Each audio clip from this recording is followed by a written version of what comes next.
Assalamualaikum warahmatullahi wabarakatuh. Waalaikumsalam warahmatullahi wabarakatuh. Selamat sore, salam sehat untuk keluarga di rumah, untuk ibu-ibu semua. Apa kabarnya hari ini? Baik. Baik. Hari ini kita pertemuan kelompok Ibu Rumi ya. Kita cuma berempat pada hari ini. Pada hari ini saya akan menyampaikan materi tentang modul 7 sesi 12. Tahu ibu-ibu apa tentang apa? Ada yang tahu? Belum? Nah, makanya saya mau menjelaskan di sini. Di modul 7 ini saya akan menjelaskan tentang materi tentang pemanfaatan jamban sehat. Nah, tahu jamban kan ibu-ibu? Tahu. Jamban. Pasti gambarannya macam-macam kalau sudah jamban ya. Jamban sehat ini salah satu materi dalam penanganan dan penuntasan stunting. Jadi ibu-ibu KPM semua, kita dianjurkan untuk menangani dan mencegah stunting, apalagi pada ibu-ibu yang mulai hamil atau ibu-ibu yang punya anak balita, bayi. Jadi penting untuk mengetahui pemanfaatan jamban sehat ini. Coba salah satu ibu tahu bagaimana contoh jamban sehat? Tahu ibu-ibu jamban Saya sehat? tahu. Apa contohnya ibu? Misalnya jambannya harus bersih. Oh, sip. Bersihkan setiap hari. Benar. Jangan biarkan banyak sampahnya. Sampahnya jangan dibuang sembarangan. Harus dibersihkan kembali. Nah, salah satu jamban sehat yang disampaikan oleh Ibu Rumi. Aplaus buat Ibu Rumi. Ibu Rumi tadi, coba mungkin ibu-ibu tahu manfaatnya kalau umpamanya kita mempunyai jamban yang sehat, yang bersih, yang enak. Coba ibu, umpamanya kita mempunyai jamban yang sehat, apa manfaatnya? Dijauhkan dari penyakit. Iya betul. Dijauhkan dari penyakit diare. Nah, ini salah satunya. Kalau kita mempunyai jamban yang kotor biasanya terkena diare. Coba ibu lagi selain itu. Kalau bersih pasti enak dilihat. Nah, enak dilihat lagi. Selain itu ibu. Nyaman dipakai. Nyaman dipakai, benar. Aplaus buat kita semua. Nah, betul sekali itu tadi ibu-ibu. Jadi yang sudah ibu-ibu sampaikan sangat bagus sekali. Kemudian apakah di rumah ibu sudah memiliki jamban yang sehat atau belum? Ibu Rizda? Belum. Ibu ini Kurang kebersihannya. kurang kebersihannya. Ibu Rahma? Belum juga ya. Oh, Ibu Oka? Ada tapi masih belum terlalu bersih. Oh iya. Jadi memang kita di desa ini, di desa biasanya memang jamban-jamban itu belum diperhatikan, padahal jamban itu penting sekali untuk mencegah penyakit menular, karena dari aliran jamban itu bisa mengalir ke sungai, mengotori dan menghasilkan senyawa-senyawa yang berbahaya untuk tubuh manusia, karena dia mengalir di air dan dikonsumsi oleh manusia. Makanya itu jamban yang sehat itu jamban yang mempunyai penampungan yang tersembunyi, yang memang menjauhkan dari manusia itu dengan kotoran itu, jangan sampai mengalir lagi dan mengalir ke pemukiman dan dikonsumsi oleh masyarakat. Nah, makanya itu salah satu pencegahan stunting itu diusahakan masyarakat itu mempunyai jamban yang sehat. Kenapa? Karena seumpamanya saya jelaskan ya ibu, contohnya ibu Rizda nanti hamil, contohnya ibu Rizda ini mengonsumsi air yang dari sungai untuk memasak. Ternyata di air itu mengalir senyawa-senyawa yang berbahaya yang dialiri oleh kotoran-kotoran manusia itu. Akhirnya janinnya tidak sehat, lahirnya tidak sehat, dan tumbuh kembang bayinya akhirnya pun menjadi tidak sehat. Akhirnya berpotensi mengenai terkena stunting. Stunting apa ibu-ibu?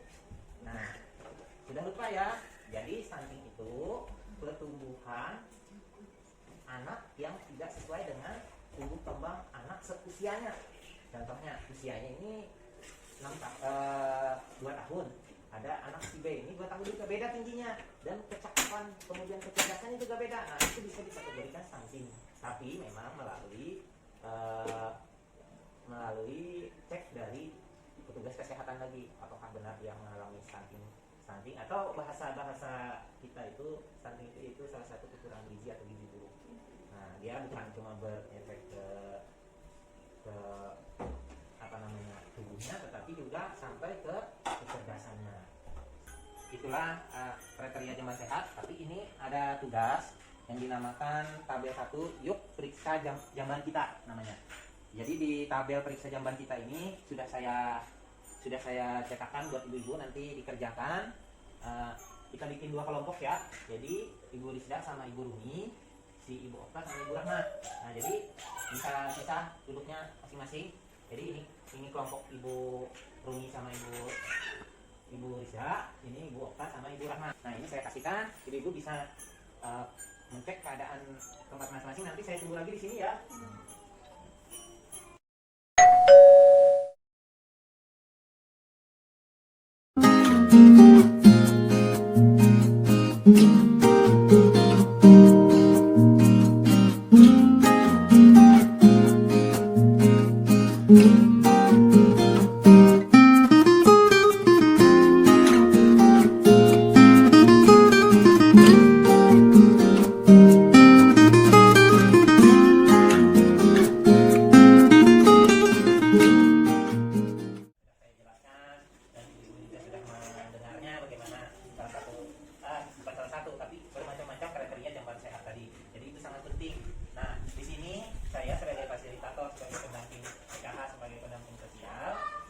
Menyarankan ibu-ibu atau memberikan solusi bagaimana supaya kita dapat mewujudkan jamban sehat tersebut.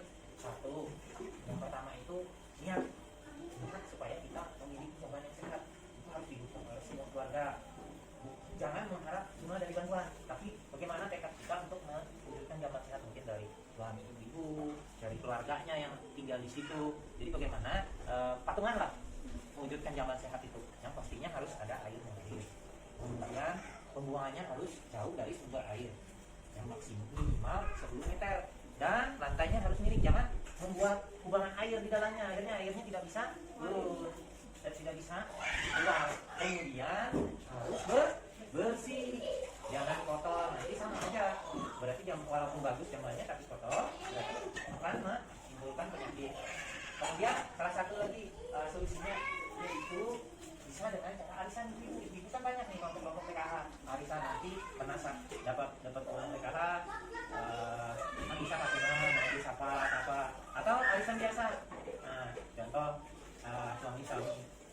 suami ibu gajian atau dapat upah, bisa nanti bikin arisan mingguan atau bulanan untuk jamban sehat ini. Jadi contohnya Ibu Risda mau bangun jamban, nanti pungut arisan, nanti punya ibu siapa lagi gantian. Nah, itu solusinya.